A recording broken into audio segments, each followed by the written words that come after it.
माझ्या मिस्टरांचाच कात्रज संघात कामाला असताना ऍक्सिडेंट झालेला आहे. त्या लोकांनी संघातल्या लोकांनी घरी येऊन आम्हाला आश्वासन दिले एक मिनिट परमनंट होता का? हो.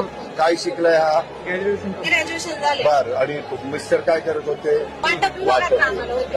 स्वप्नील, मी आता जे काम सांगतो ते कुठल्याही परिस्थितीत झालं पाहिजे. आपल्या पुणे जिल्ह्यातल्या खेड तालुक्यातल्या चिखलगावचा युवराज भरत गोपाळे त्याचे वडील हे 31/3/24 ला वाडा कात्रज दूध मार्गावर काम करत असताना त्यांचं अपघाती निधन झालंय. 1 तासांनी युवराज गोपाळे येऊन तुला भेटेल. त्याला करून घे लगेचच.